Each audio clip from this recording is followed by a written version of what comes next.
My focus is entertaining my fans and viewers, and anybody who happens to stumble across this channel. My focus is not sharing my personal opinion on literally everything that happens, because quite frankly, I don't care about my point of view, and if I don't care, why should you? If I don't care, why should you? So I suppose now comes the inherent fucking grilling about how I feel about all this. Isn't that why you're here? So this is Louis, and for today I'm going to do a response to Chris's response to my video, which was titled Crippled by Fame. That was the video that I did on him. And there's a context to that. There's a reason why I named the video that. I would have preferred if he actually addressed the greater points that I made in the commentary, but he did, in fairness, address a few of my points, and I wrote those down. But I wanted to go through this video of his and get to the exact points that he made, the few responses that he made, and the fact that one of the main components to my video, my criticism of him, he never addressed, which is the issue of the preponderance of evidence. That, to me, is the real issue of the point of SJW influence, but also the reason behind my video.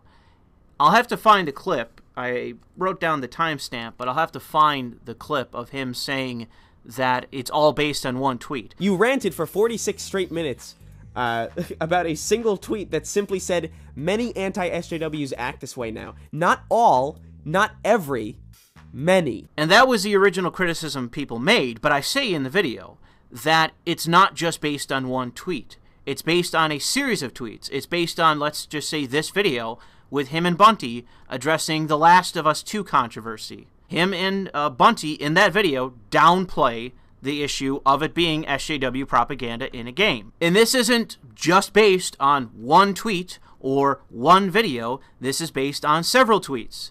There was another big one that he had downplaying the issue of She-Ra, which is just another example of a show that was taken over, the IP of it, the franchise, was taken over by SJWs, and they turned it into SJW propaganda. The only response that I seem to get from people, and in this instance, like Chris, is, bro, who cares? I don't care about my point of view, and if I don't care, why should you? Well, some people do, such as I. I care about, let's say, Rockstar, which is why I name-dropped that game in particular. I was not satisfied by Red Dead Redemption 2. I didn't think that it was a game that was leaps and bounds better than the last few games that Rockstar's put out.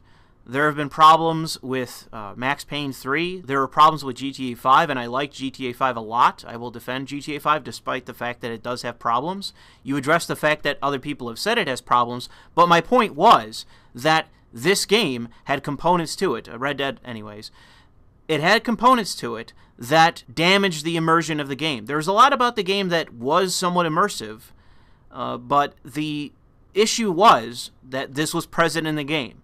And let me see if I can find the timestamp of when you bring that up. So point number one, this dude thinks that Rockstar Games, the studio that recently made and put out Red Dead Redemption 2, is succumbing to what he calls SJW influence because of the various historical inaccuracies within the game that make the Wild West seem more woke than it actually was, and I guess I should be railing against this in some way, lest I be considered a hypocrite. I take personal slight to this tweet by him, and others as well, because I am the kind of person that is going to be in his mind, even though he doesn't know me. I'm the guy in his mind that is equivalent to SJWs, and the reason is that I look at, let's say, something like Red Dead, and I say, why aren't there any black suffragettes in this game?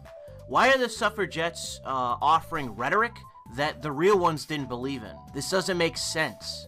Now, that being present in the game, what I do is I say, well, that's SJW influence. My personal feeling is that any developer anywhere should be able to make whatever game they damn well please, any director, any movie, any author, any book. In my video, I ask a single question. Why are there no black suffragettes? That is the question. And you could honestly say, this is the thing, you could just honestly say, I don't know. You could ask me, you could tweet me on Twitter, you could send me a tweet. You can get in contact through other means. Send me an email. You could have just asked me. It isn't just one instance of it existing in the game. And because of that, it begs the question, why? Why is this in the game? And you don't actually address that. You just say that it's a matter of the developers wanting to cater to a modern audience. That's the deflection that you make in that. On the flip side, if you want to make a video game that's set in the Wild West, where characters adopt more modern viewpoints to be more relatable to a modern audience, that is also your prerogative. I have no issue with that either. As long as the game is good, I don't really give a damn what ideas you're exploring. I don't really give a damn what you do. As long as the game is fucking good. When that's not actually an answer to the question. That's not an answer. Well, the developers want to do this or that. That's not an answer to the question. My question was, why are there no black suffragettes in Red Dead Redemption 2? All the way back at the beginning of the 20th century, there were no black suffragettes. Why? Not just in the game, but in reality. Chris, why? Answer the question.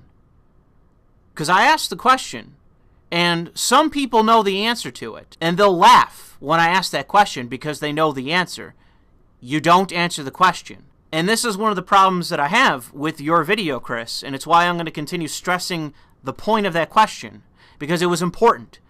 It's important in regards to the tweet that you mentioned that was in my video. It's important to this video, where you downplay the influence of SJWs, laugh off the influence of SJWs here. I'm going to save the West. It's important to answer that question.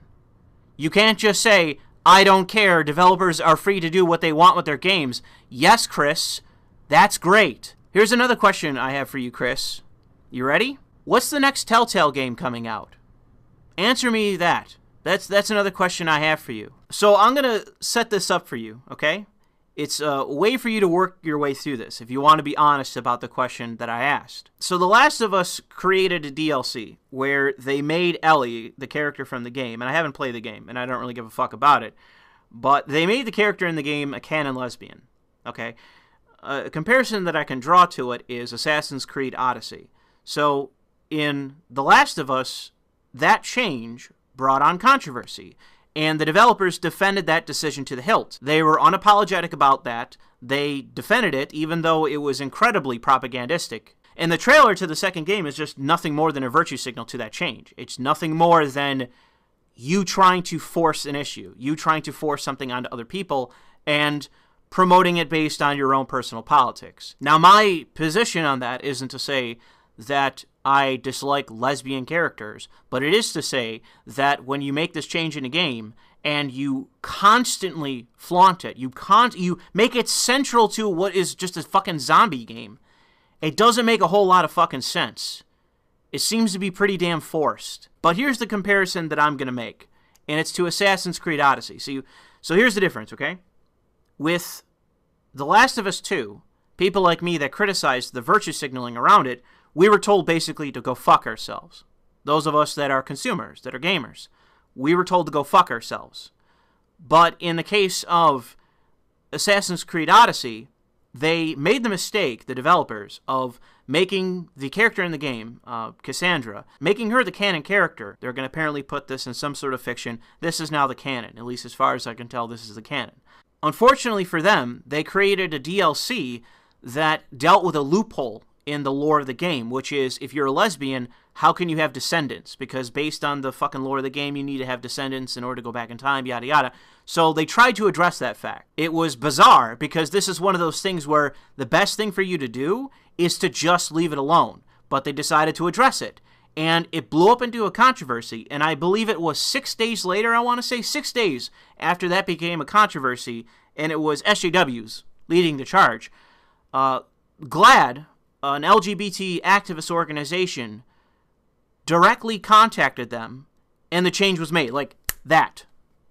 An activist group reached out to them, a very well-known one that has ties already to the gaming industry, with especially with EA. They got the game changed like that, to address the fact that apparently they're trying to square the fucking circle lore-wise of this character being a lesbian, but also having a child.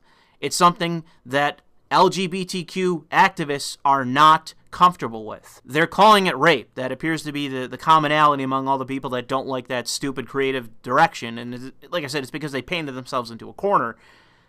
They did that to pander to those people specifically. But because they had to address their own lore, it blew up in their faces to such a degree that an activist organization contacted them, and they've already said they are going to, in fact, change the game for the sake of pandering to these activists. This is the kind of thing that I'm talking about, Chris, which is the fact that artists, as you say, should be free to do whatever the fuck they want with their game. That's great, Chris. These people don't agree. These activist organizations that are all throughout gaming, that are pressuring all these fucking developers, all across the Western industry specifically, they want these games to cater to their personal politics and to the politics that they push as an organization, a large one, with millions and millions and millions of dollars behind them and years of existence. They've been around, they've been networking for a very long time. The problem that I had was with you saying that I'm equivalent with them when I'm not sitting here demanding that every game cater to my every fucking whim. That was the point that I made that you did not specifically address. Maybe I'm spelling it out a little bit better for you here, but I'm going to end this part by saying that I still want you to answer the question. Why are there no black suffragettes in Red Dead Redemption 2? Please answer that question. I don't care is not a sufficient answer. That's not an actual answer. I want you to answer that question. And I got a big fucking hint for you, Chris. I got a hint. Go look at the original organization, the actual suffragette organization. It's not inaccurate to what's in the game. Only the difference is equality. Keep that word in mind as you go Google that up, Chris. I want you to, and this is the thing. If you're not going to listen to anything else that I said, please do that. Tweet it at me. You don't have to do another video. Tweet it at me. DM me. I believe I already follow you. Follow me back. DM me the answer to that, Chris. Because it's an outstanding question that I would like an answer to. And it kind of is the onus of what I'm trying to get to with you. I know that the mistake is that even though I talk for a long time, I do tend to ramble. You are correct in that criticism of me. But the thing is that in the rambling, there are points that I do make. And that was a big one of them. That was a really big one as to what I talk about in relation to Western gaming. And you specifically avoid answering that question. You even showcase the question, and you specifically don't answer it. But ultimately, I'm making videos that I'm really, really happy with, I'm really proud of, and that I have a metric fuck ton of fun making. So, you know, I'm feeling pretty great. So at this particular timestamp, you say, I'm feeling pretty great. So that is a change from what where you were, I believe, the late summer, sometime in the summer, late summer, where you were saying on a fairly regular basis that you weren't feeling too well. You talk about the fact that you have anxiety, and you also kind of use a douchebag tactic in this video to try to make me look like a fucking asshole for not knowing your history, but as far as I know, you've never shared this. I had no idea about this. First, I'm just going to say that you saying, I feel great now, well, this is not what you were saying then. And the point that I made, which you then later addressed way later in the video, and there's a few timestamps where you talk about this, the point that I was making about you in California is that this is something that's been talked about for a while now, where it is fashionable to be a neurotic asshole living in California. Like, this is a fashionable thing. And I've seen plenty of people on Twitter, in articles, in commentary talk about this. I've seen Paul Joseph Watson, many people talk about this, that it's fashionable to be neurotic in Hollywood, in LA, in California. This is a popular thing. This is just something you notice of celebrities and of commentators, people on YouTube, especially when they had that big riff of talking about mental health issues, you know, and making that a trend. It's something that is fashionable. There seems to be sort of a dual implication here regarding what you say about what I say to you, but I meant what I said to get out of LA.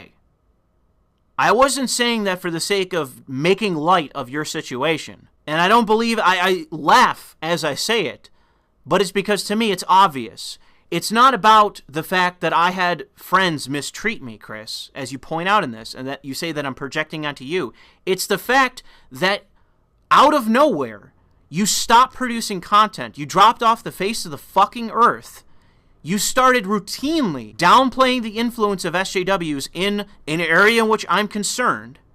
You then started comparing people like me, as I said, to SJWs, when the fact is I'm the one making the point. I'm not the activist organization kicking in the door demanding change, claiming that I represent anyone other than customers, maybe. I'm not the one doing those things, and I don't believe that there is any comparison between me versus them. I don't have the weight of million-dollar organizations behind me. That's just a fact of the matter. And the fact is that most of these companies could not care less about my opinion. I am a pay pig to them, Chris. They expect me to show up and shell out $60 or more for every one of their shitty products. I don't know if you noticed, but recently this has become a bit of an issue. Whether it's Blizzard or Bethesda or I'm going with EA or any of these companies, loot boxes, microtransactions, and price gouging are a major concern. And yet these companies do not give a fuck about what we think about that. They don't give a fuck what I have to say about SJW influence. They don't give a fuck what anyone has to say about price gouging or other such matters. But they do care about what activist organizations think. 6 days. That's all it took for them to say, okay, fuck artistic integrity. We're going to change our game. Which is itself another issue of, back in the day, you remember Mass Effect 3? Entitlement. I believe you do. I believe you've played that. That was the line they used. EA, BioWare, and the game journals, I believe they all used this same phrase of artistic integrity for why they didn't want to change the ending. They still did it to some minimal degree, but that was the argument they said for why the fans and players, consumers, were unethical in making that demand. That was the specific argument they made. But today, there is no compuncture about demanding change within these games to pander to specifically SJW concerns, intersectional feminist concerns. There is no compunction for the demand that these games be changed to cater to their interests. That's the kind of thing that I talk about. When I say it goes one way, that's what I mean. I don't even remember if I said it in that particular video, but that's a phrase of mine that I use. It all goes one way, and that's what I mean by it. That the developers specifically do not give a shit what you or I, Chris, think. They care about what the progressives think. They care about what the SJWs think. They care about what the activist organizations think. When I said that Anita gets invited to studios, and you played this even, and they follow through on what she demands, there's several instances of that, especially with EA and BioWare. That actually happen. They do actually do that. They actually are implementing these things into their games. An issue such as with Red Dead Redemption 2, it begs the question. When you have a suffragette talking in the South, by the way, that's the context, in the South talking about equality for women, that isn't what the suffragettes believed. It is revisionist history. By the way, that's a thing that we're seeing now. That was one of the biggest criticisms, even to the point where Angry Joe acknowledged it in Battlefield 5. Now, you can say, I don't care about this. Sorry, Chris, that's the difference between you and I. I fucking care. And the thing is, Chris, I think you're lying. I think you do actually care. Otherwise, you wouldn't talk about it. You wouldn't talk about The Last of Us 2. You wouldn't talk about Red Dead Redemption 2. You wouldn't talk about these games if you didn't actually care. You do actually care, so when you say, I don't care, this is besides the point, oh, they should be free to do whatever they want, well, that's not actually my point, is it? I'm not the one demanding the changes. That's my point. And it's been my central point on my channel for years. The problem is, in my view, is that most people are either like you or worse. Which is to say that you failed to address my point, but you were at least willing on your channel to mention my point by playing my video. That's better than what most people will do, which is to dismiss me entirely, not acknowledge my criticism, not acknowledge the questions I raised, which you also did, but at least you played me. I'll give you that. At least you played the point that I made, the question that I asked, which, by the way, none of your fans are going to fucking answer. I saw that Shoe on Head, who I know is a good friend of yours, she commented on it and mocked me, or just mocked people like me. But the question that I have for her is, why support drag kids? That's the question I have. And this is specifically to Shoe. What I'd like is for you and I to have a conversation. I'd like for you and I to go on a stream together whether it's on your channel, my channel, whatever. I'd like to stream with you, Shu. I'd like to talk to you about drag. I'd like to talk to you about drag kids and seemingly how popular it is. The fact that even the people that are participating in it acknowledge that it is sexual, that there are sexual components to it, and that they are exposed to sexual elements pretty consistently. They do acknowledge this. It's a video that I've been wanting to do, but I haven't really had the time. It is something that is morally questionable. And Shu, I want to talk about it with you. You can just wave it away, dismiss me. That's fine. But people are going to keep asking that question, because it's not just me that's asking it. So I know that this is kind of besides the point. This isn't really me addressing Chris when I should be. But Shu, I want to talk to you about drag kids, if you don't mind. I like to do a stream with you. If you can, DM me, send me a message on Twitter, send me an email. I want to talk to you about it. I really do. Because I think that as time goes on, it's becoming a bigger and bigger issue. And there's more examples of it actually being very mainstream. These are children being exposed by their own admission of their parents to sexual elements. And why you think that's a good thing, why you support that. Because I don't think that there's any way to divide it with the rest of it, with mainstream drag, or with the other component of drag, like RuPaul and the rest of the actual adults that are participating in it. I don't think there's any real way to divorce the two, because they seem to be kind of joined at the hip. There seems to be plenty of evidence of that. And how one is actually promoting the other. Rather than it just existing in its own right and being popular in its own right, it seems to me that the mainstream is actually pushing it. That appears to be what's happening. But let's get back to what I talked about with Chris. At one point in this video, you talked about doing more videos, getting back on the horse, so to say. Well, that was really my point, that you kind of fell off the face of the earth, and you were complaining on social media about anxiety. You did it more than once, and you were basically starting to pick up the points of the people that I argue against. And it's just a matter of the preponderance of evidence. It was me checking you. Now you can say that, and you do at some point say that you talked about it in this most recent video. I feel like this is a point where I should probably like roll a clip to point out that this is bullshit. But here's the thing, as sensationalist and ridiculous as these headlines and these assertions are, there are people with influence who take that shit seriously. Like these articles aren't played for memes. They're not played for jokes. This is a genuine analysis. I don't care about my point of view, and if I don't care, why should you? The one where you dress up as a cowboy, I didn't watch that one, sorry to say, so I don't know the content of it, but you mentioned the fact that you talk about the dangers of, I believe, Article 13 and what's going on in Europe, and Sargon just did a pretty horrific video about it in the state of Europe, in the UK especially, but I think that it's kind of unfair to watch my video and then you create this video, or I should say actually it's only a few days apart, so I can't say that specifically you watched my video first, I can't prove that, and then you talked about this in your video, but it's days apart, and my video was made at somewhere at the beginning of December. It's not fair for you to say that, hey, look, I addressed this like a month and a half after I did my video. Congratulations, you got me back then.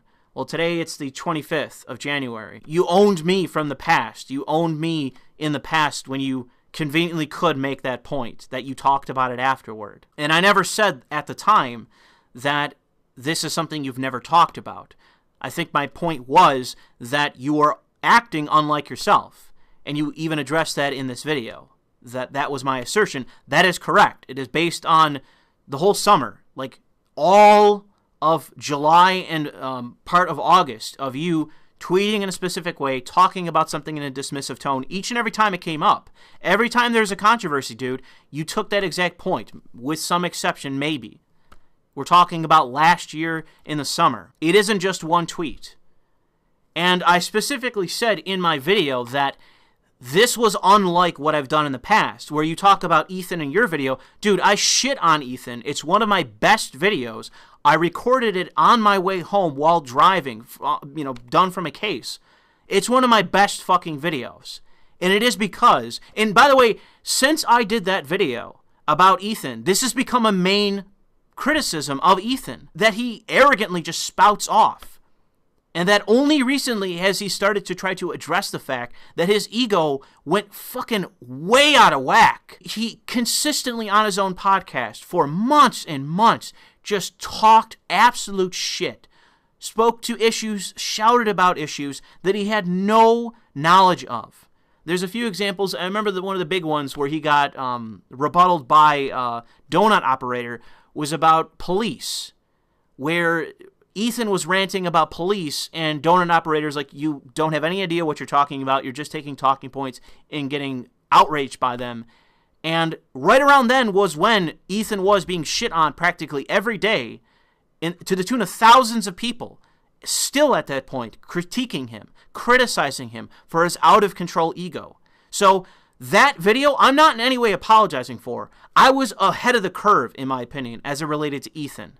And that was a full video. That was me actually addressing what he had said, showing it, and saying that this was my opinion. With your video, it's why it was 43 minutes of me rambling. You complain it was based on one tweet. I say specifically in the video that it was unlike what I did with Ethan, unlike what I did with PewDiePie, unlike with what I've done with other folks, some people that you're associated with, by the way.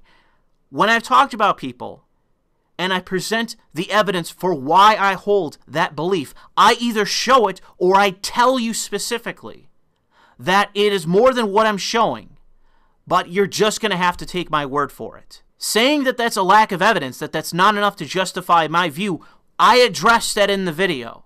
I say that this is unlike the videos that I've done in the past. I make that point, and I'm just going to have to find it where I say that. But in conclusion to this video, which is not a rant, it's not equivalent to my previous videos, and I do not intend it to be like my previous videos talking about Ethan and others, because in those instances there were clear-cut examples of people doing wrong, or in the case of PewDiePie, doing what he knew he should not have done, which is bend the knee. And yes, it's 43 minutes of me rambling, but the fact is that I say in that video that this is not a purely evidence-driven rant. I make a point in that video that it's not just that tweet, but that this is at the end of a series of tweets in terms of, and also your commentary, where a number of things about you have frustrated me. It wasn't just one tweet.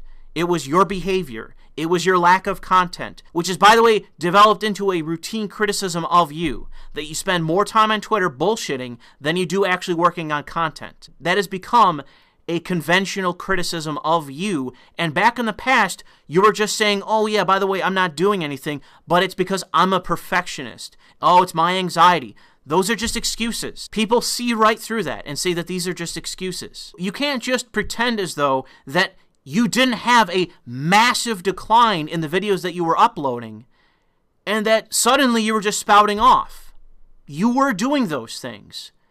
You can deflect and say as though that I'm just talking out of my ass, but this video was done in a particular context. You pretend as though that these things weren't said because I showed one tweet. Well, I just showed a couple more and a video, specifically. A preponderance of incidents, of events, where it all goes one way with you in saying these particular things. My video may have been short in terms of the overall evidence for why I came to that conclusion, why I made that video, but I was not wrong in my criticism of you. Just because you address one thing later in the month, or like I think it was this month, I'd have to double check. Just because you do this a month later doesn't mean shit. Right now is not the same as fucking December, dude. It's an empty response.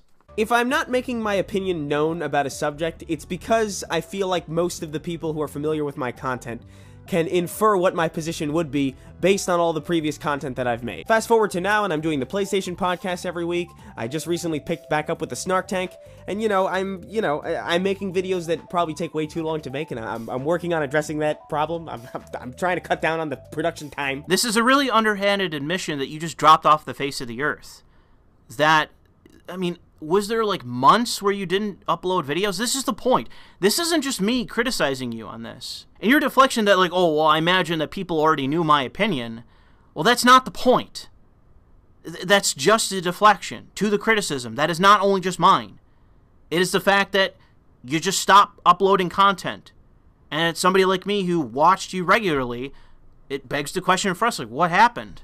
Where'd you go? What happened? Why'd you stop uploading? That's not a bad thing. That's not a bad criticism. But it's a criticism nonetheless. And this is just more excuse making. This is like you saying that, once again, I'm a perfectionist. That's a very convenient excuse, Chris. One of my most popular commentary videos is a video in which I make fun of Ben Shapiro's garbage website and some writer on that site who insinuated that violent video games are inherently dangerous and they make you a worse person. Even way back in the day, I made a video making fun of InfoWars for saying that there was a villain in Logan named Donald and how that was inspired by Donald Trump, even though that character had existed in the comic book continuity for several decades. Idiocy knows no party lines, and I'm pretty sure I've said that verbatim before. It's a point addressed to no one. Maybe this is to someone else specifically, but if you're going to at least talk about my video, keep it on point. Keep it on the content that was actually in the video, please.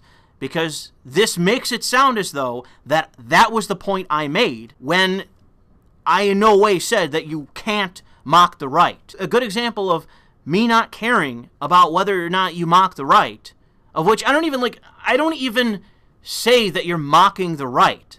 I didn't put it in those terms. I mean, maybe I have to go back and listen to my own fucking commentary. I don't recall specifically saying that this is about purely the left-right divide. I think the thing I said was you are overly dismissive of the left. I believe that was the central theme of my video, and that is something you specifically did. Keep it to the actual point I made, please. I never said that you're not free or that people that mock the right aren't free to do so. Good reason why is that I'm not even on the right. I'm not a conservative philosophically.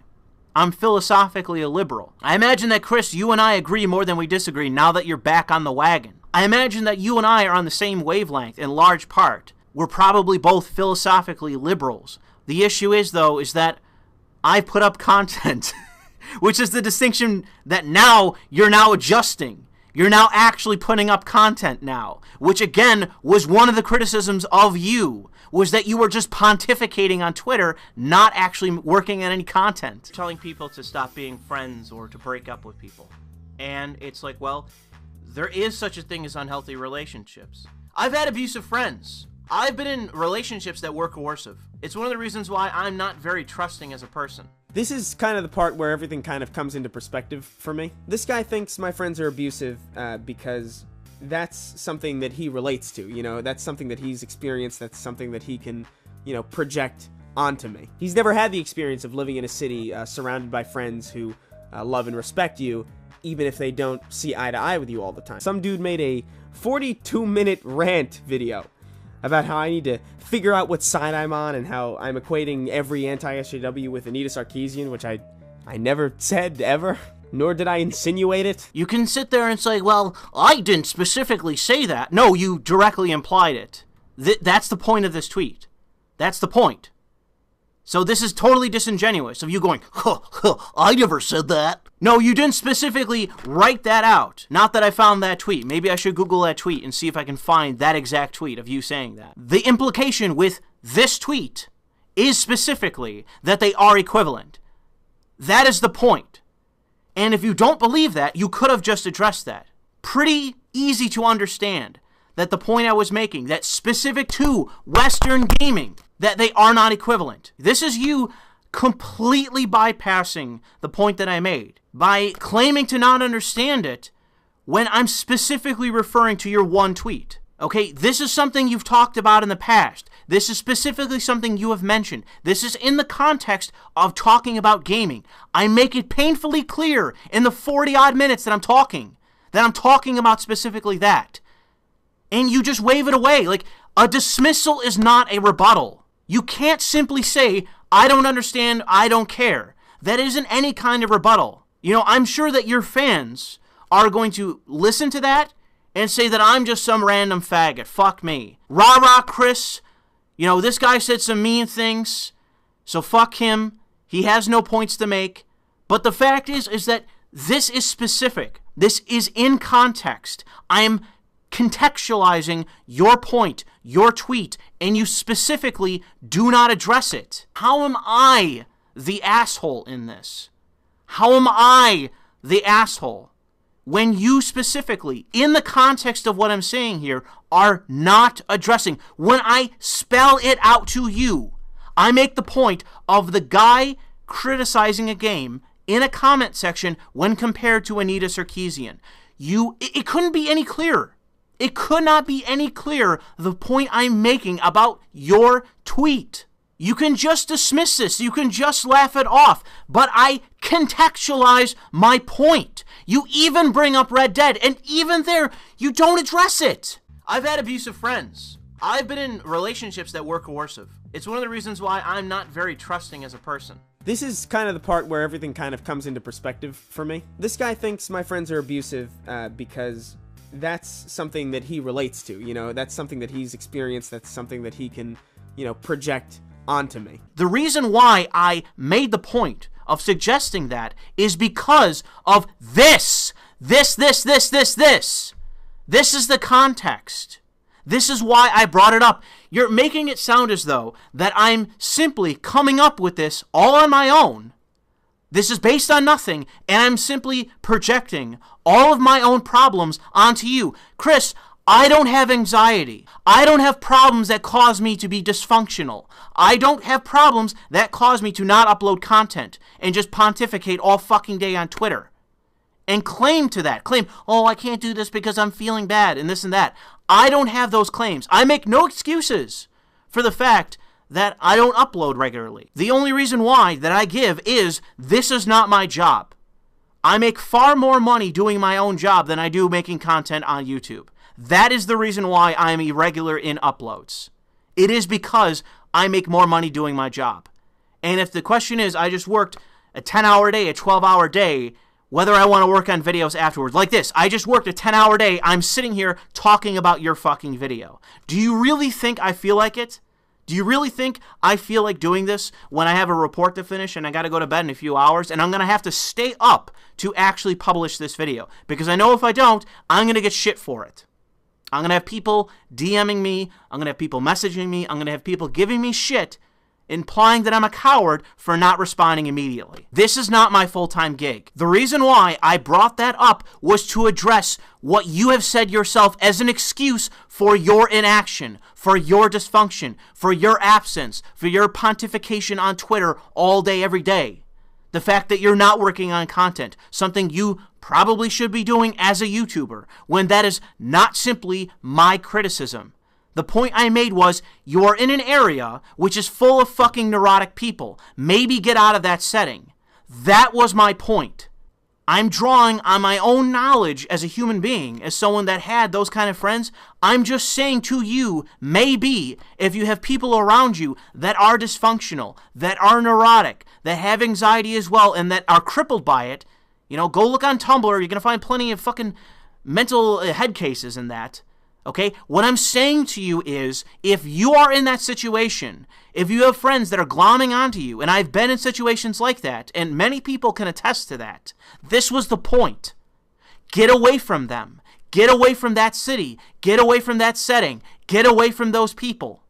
That was my point. It isn't me saying that I know that to be the fucking case.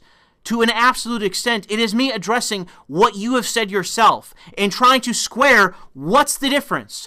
Once upon a time, you were perfectly functional, even with anxiety, uploading regularly, totally not having shitty opinions. Maybe it has something to do with you moving to a city full of neurotic actors. I'm simply saying that if you are surrounded by neurotic people and you are having problems with anxiety and neuroticism, and I say, bro, get therapy, and you say, yes, I got therapy. How is that you discounting my point? I'm not trying to be mean. I mean, maybe it came across that I was being an asshole in the short context that you played, but this was the whole point. Now you're in therapy, guess what? Now you're uploading more. Well, congratulations, you just followed through on what I suggested. My other suggestion is simply to get out of LA. And it isn't because, oh, there's too many progressives and not enough conservatives, and that if you go to, you know, as you said, if you go to rural America, you turn into a white nationalist. That was in no way what I was suggesting. It was get out of epicenters of neuroticism and dysfunction if you want to be a functional human being. That was my point. I drew on my own experience as a person to say that maybe this is what is happening to you. That if you have abusive friends, you should just get away from them.